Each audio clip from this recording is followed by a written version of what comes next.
Hello' everyone, আপোনালোক আটাইকে আন্তৰিক স্বাগতম জনাইছোঁ মোৰ ইউটিউব চেনেল অংকুৰণ লাইভ চেনেলটোলৈ।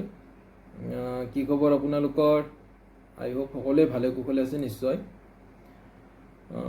আজিৰ এই ভিডিঅ'টো বনোৱাৰ মূল উদ্দেশ্যটো হৈছে ৰাজ্যত চলি আছে শিক্ষকৰ ওপৰত নিযুক্তি, আৰু এই টিচাৰ ৰিক্ৰুটমেণ্টৰ ওপৰত বহু কেণ্ডিডেটৰ মনৰ মাজত সৃষ্টি হৈছে কনফিউজন প্লাছ অভাৰলেপিঙৰ চিন্তা তেওঁলোকৰ মাজত হৈছে। আৰু এই বিষয়বস্তু হিচাপে লৈ আজিৰ এই ভিডিঅ'টো বনাবলৈ ট্ৰাই কৰিছোঁ। ভিডিঅ'টোৰ আৰম্ভণিতে এটা ভাল খবৰ আপোনালোকলৈ আগবঢ়াইছোঁ। হয়তো এই খবৰটো আপোনালোকে নিশ্চয় গম পাইছে। ৰাজ্যৰ শিক্ষামন্ত্ৰী ডাঙৰীয়াই তেখেতে নিজৰ ফেচবুক পেজত GT আৰু PGTৰ ওপৰত ছেকেণ্ড লিষ্ট আহিব বুলি জনাইছে। এইটো এটা ভাল পজিটিভ পইণ্ট। আৰু যিবোৰ GT PGTৰ কেণ্ডিডেটে ফাৰ্ষ্ট লিষ্টত তেওঁলোকে কাট অফৰ অধীনত আহিব নোৱাৰিলে, হয়তো এই ছেকেণ্ড লিষ্টত তেওঁলোকে নিজৰ নামটো দেখিবলৈ পাব অথবা ডকুমেণ্ট ভেৰিফিকেশ্যন কৰাৰ সুযোগ লাভ কৰিব। যিকিয়ে নহওক, আমি আমাৰ বিষয়বস্তুবোৰৰ মাজলৈ আহিছোঁ। আমাৰ প্ৰথম বিষয়বস্তু হৈছে LP আৰু UP টিচাৰৰ ৰিক্ৰুটমেণ্ট। যোৱা কিছুদিন ধৰি ডাইৰেক্টৰ অফ এলিমেণ্টাৰী এডুকেশ্যনৰ ফালৰ পৰা কণ্টিনিউৱাছলি কেণ্ডিডেট লিষ্ট প্ৰকাশ কৰি আছে ফিজিকেল ডকুমেণ্ট ভেৰিফিকেশ্যনৰ বাবে LP আৰু UPত। চ' যোৱাকালি এখন লিষ্ট প্ৰকাশ কৰিছে, আৰু এই লিষ্টত নিজৰ নাম দেখিবলৈ নোপোৱা বহু কেণ্ডিডেটে নিজৰ মাজত হতাশাৰ সৃষ্টি হৈছে যে তেওঁলোকে নিজৰ নামটো দেখিবলৈ পোৱা নাই। চ' মই এই বিষয়ে তেওঁলোকৰ বাবে এটা ভিডিঅ' আগবঢ়াইছোঁ। এই ভিডিঅ'টো চালে তেওঁলোকৰ মাজত থকা সকলো ধৰণৰ কনফিউজন দূৰ হ'ব আশা কৰিছোঁ।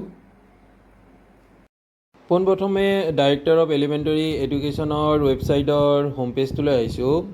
পেজটো তললৈ নিলে ৰিক্ৰুটমেণ্ট অপশ্যনটো দেখিবলৈ পাম, আৰু এই ৰিক্ৰুটমেণ্ট অপশ্যনটো ক্লিক কৰি লৈছোঁ। ৰিক্ৰুটমেণ্ট পেজটো অ'পেন হোৱাৰ পিছত দেখিবলৈ পাম LP UPৰ হৈ থকা ডকুমেণ্ট ভেৰিফিকেশ্যনৰ লিষ্টবোৰৰ আপডেটবোৰ। যোৱাকালি এখন লিষ্ট আপডেট হৈছে। Notice regarding physical document verification candidate second list of second phase again advertisement 26 December 2023. So এই PDF টো আমি ওপেন কৰি লৈছোঁ। এই PDF টোত যিবোৰ কেণ্ডিডেটৰ ছেকেণ্ড ফেজ ফিজিকেল ডকুমেণ্ট ভেৰিফিকেশ্যনত ছেকেণ্ড লিষ্ট কেণ্ডিডেটত নাম আহিছে, তেওঁলোকৰ এই ডকুমেণ্ট ভেৰিফিকেশ্যনটো হ'ব জুলাইৰ 1ৰ পৰা 4 জুলাইৰ ভিতৰত। আৰু তেওঁলোকে উপস্থিত থাকিব লাগিব ৰহিকা Assam agriculture university international guest house, Khanapara, Guwahati 22। আৰু তেওঁলোকৰ বাবে ৰিপৰ্টিং টাইম থাকিব 1 hour before the schedule time as mention below'. So' কেণ্ডিডেটসকলে তেওঁলোকৰ registration number, father's name, date, table নং আৰু তেওঁলোকৰ একজেক্ট টাইমটো কেতিয়া হ'ব তেওঁলোকৰ ডকুমেণ্ট ভেৰিফিকেশ্যন DEEৰ ফালৰ পৰা তেওঁলোকক দি দিছে। চ' কেণ্ডিডেটসকলে DEE ৱেবছাইটত গৈ তেওঁলোকে এই PDF টো ডাউনলোড কৰি একজেক্ট টাইমটো চাই ল'ব পাৰিব। চ' বহুত প্ৰাৰ্থীয়ে মোক DM কৰি আছে যে দাদা মোৰ নামটো অহা নাই এতিয়ালৈকে। বহুকেইখন লিষ্ট প্ৰকাশ কৰিলে দেখুৱাব বিচাৰিছে এটা important point, who have successfully submit their online application upload the relevant document against this advertisement. So' যিসকল প্ৰাৰ্থীয়ে সফলতাৰে তেওঁলোকৰ অনলাইন এপ্লিকেশ্যনখন ছাবমিট কৰিছে আৰু ডকুমেণ্টবোৰ আপলোড কৰিছে, তেতিয়াহ'লে তেওঁলোকক ডকুমেণ্ট ভেৰিফিকেশ্যনৰ বাবে কল কৰিব।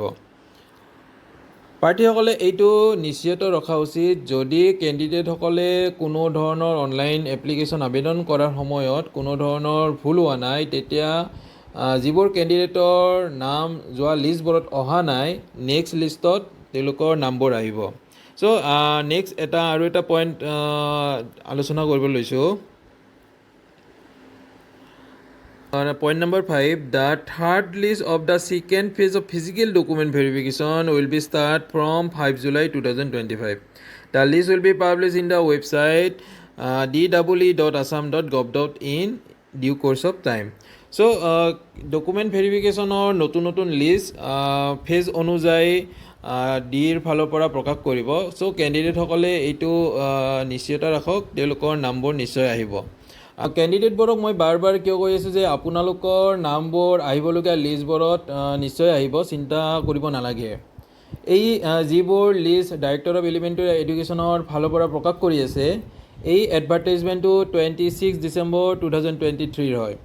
আৰু যিবোৰ লিষ্ট প্ৰকাশ কৰিছে তাত ক্লিয়াৰলি মেনশ্যন কৰিছে এগেইনষ্ট এডভাৰ্টাইজমেণ্ট ডেট 26 ডিচেম্বৰ 2023 আৰু যোৱাকালি যিখন লিষ্ট প্ৰকাশ কৰিছে তাতো ক্লিয়াৰলি মেনশ্যন আছে এগেইনষ্ট এডভাৰ্টাইজমেণ্ট ডেট 26 ডিচেম্বৰ 2023 চ' যিবোৰ প্ৰাৰ্থীয়ে 2023 বৰ্ষত LPUPত আবেদন কৰিছিল তেওঁলোকৰ নামবোৰে ডাইৰেক্টৰ অফ এলিমেণ্টাৰী এডুকেশ্যনৰ ফালৰ পৰা এই লিষ্টবোৰত প্ৰকাশ কৰি আছে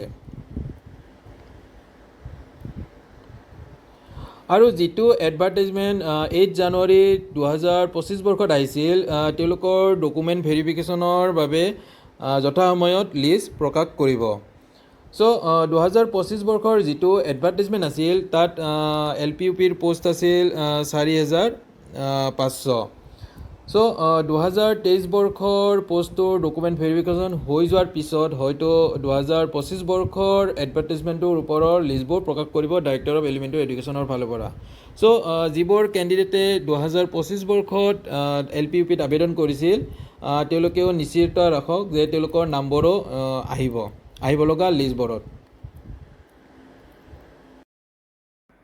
যিবোৰ প্ৰাৰ্থীৰ LPUP নিযুক্তিৰ ক্ষেত্ৰত মনত কনফিউজন হৈ আছিল আজিৰ এই ভিডিঅ'টোৰ পৰা তেওঁলোকৰ মনৰ মাজত হৈ থকা কনফিউজনবোৰ হয়তো আগন্তুক দিনত নাথাকিব নেক্সট আমাৰ আলোচনাৰ বিষয়বস্তু হৈছে অভাৰলেপিঙৰ ওপৰত আৰু এই অভাৰলেপিঙৰ চিন্তাই বহু প্ৰাৰ্থীক চিন্তিত কৰি ৰাখিছে আৰু কিছুদিন আগতে আমাৰ BTRৰ ফালৰ পৰা এপইণ্টমেণ্ট হৈ গৈছে GTR আৰু PGTত আৰু এনেকুৱা প্ৰাৰ্থীও এতিয়াও আছে যিটো আমাৰ BTRত নিযুক্তি পোৱাৰ পিছত আসাম টেটত কোৱালিফাইড কৰিছে তো তেনেস্থলত অভাৰলেপিঙৰ যাতে কোনো ধৰণৰ চান্স থাকিব নোৱাৰে এই ক্ষেত্ৰত আমাৰ যিটো আমাৰ ৰিক্ৰুটমেণ্ট বডি থাকিব তেওঁলোকে নজৰ দিব লাগিব আৰু প্লাছ এনেকুৱা এদিন CM ছাৰে কোৱা মোৰ মনত আছে যিটো আমাৰ 2025 বৰ্ষৰ নিযুক্তি হ'ব সেই নিযুক্তিত কোনো ধৰণৰ অভাৰলেপিঙৰ চান্স নাথাকে